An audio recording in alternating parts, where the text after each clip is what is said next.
Louis, c'est le parfait minimaliste. Il a 2 jouets qui lui apportent vraiment de la valeur. Il s'habille tout le temps pareil. D'ailleurs, il a que 2 trucs dans sa garde-robe. Il est tellement minimaliste qu'il utilise que 2 trucs pour manger, 2 gamelles, une pour l'eau, une pour manger sa pâtée. Il a aussi son tapis de fouille pour ses croquettes le soir. Bon, j'arrête mes conneries. Je voulais pas te parler du fait que Louis était un minimaliste ou pas, mais du fait que par des points bien précis, Louis, mon chien, m'améliore dans ma pratique du minimalisme.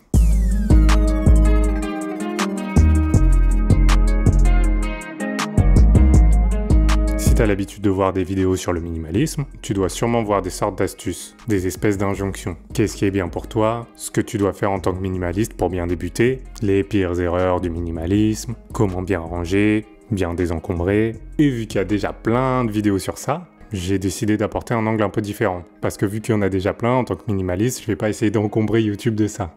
Je viens de lancer la caméra et je transpire déjà. Mais comment avoir un chien est compatible avec ma pratique du minimalisme? Sachant que non, c'était une blague, il a pas que 2 jouets, il en a plein, et plein d'accessoires. Je force pas mon chien à être minimaliste, ne me signalez pas aux autorités compétentes. Si c'est effectivement pas sur l'aspect matériel que Louis m'apporte plus en tant que minimaliste, vu qu'on a beaucoup plus d'objets à cause de lui, par exemple ça, c'est vraiment sur le plan de ma manière de vivre. C'est simple, Louis me rappelle l'essentiel.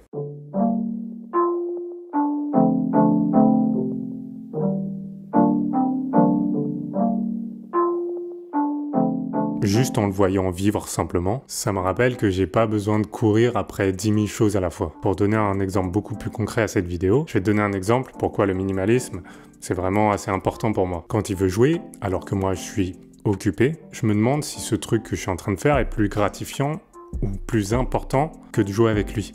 Et souvent, c'est non. La vidéo que je suis en train de regarder sur YouTube peut attendre, mon scrolling sur TikTok peut attendre, ma partie de Switch peut être mise sur pause. Bon, ça dépend des jeux. Monster Hunter, par exemple, on peut pas mettre pause. Heureusement que je l'ai pas acheté. Alors évidemment, c'est embêtant quand j'ai envie de travailler. Par exemple, là, ça aurait été plutôt embêtant, ouais. Mais c'est même pas 10% du temps. Et même dans ces cas-là, en général, je joue 5-10 minutes avec lui, et après, je peux retourner travailler tranquillement. Ça me fait même faire des pauses.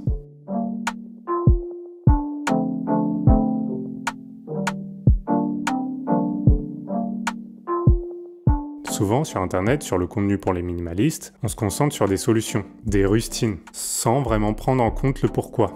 Pourquoi désencombrer? Pourquoi chercher le minimalisme? Parce qu'effectivement, quand on passe de l'autre côté en tant que créateur de contenu, on a envie que nos vidéos soient vues. Et les petites astuces, les 5 objets que j'achète le moins, ou les 10 objets qu'on achète encore, c'est des vidéos qui seront plus facilement trouvables. Et quand on vient de s'intéresser au minimalisme, c'est super important d'avoir ces outils. Mais je trouve toujours plus intéressant de se demander pourquoi on a envie de devenir minimaliste. Pour moi, et comme je le dis, il y a autant de minimalisme que de minimalistes, le fait d'avoir moins ou de se désencombrer, c'est pour laisser le plus de place à l'important. Que ce soit des outils, mon chien ou des personnes qui m'entourent.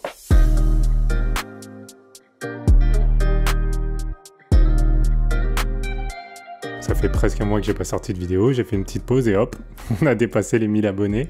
Du coup, comme tout bon influenceur qui se respecte, ma prochaine vidéo, ça sera une FAQ, foire aux questions. Félicitations déjà d'être arrivé jusque-là dans la vidéo parce que je vois qu'à peu près 35% des gens qui regardent la vidéo vont arriver jusqu'ici. Le reste se perd dans les premières minutes. Je t'invite, si tu as des questions, à les poser dans les commentaires. Je ferai aussi une story sur Instagram pour récolter toutes vos questions. N'hésite pas à me suivre là-bas, parce que justement, c'est un peu complémentaire avec le travail que je fais ici. Et sur Instagram, c'est les créations que je fais avec le temps épargné par le minimalisme, justement.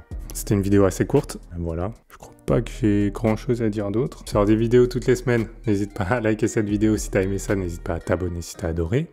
Et voilà, vraiment à la semaine prochaine cette fois-ci. Peace.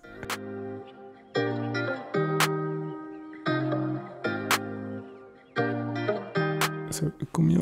Oh, 15 minutes d'enregistrement. Cette vidéo va faire 3 minutes. Hein. Et c'est bien, des petites vidéos comme ça. J'essaye d'être le plus concis possible pour pas gâcher votre temps aussi. Hein. Un mot à dire? T'as un mot à dire, Louis? Oh là là, il a rien à dire. Il dort. Il dit laisse-moi tranquille. Je suis en train de dormir. Qu'est-ce que tu me fous? Pourquoi tu parles? Pourquoi tu parles tout seul dans ton salon? C'est ça qu'il est en train de se dire. C'est tout. Allez, peace.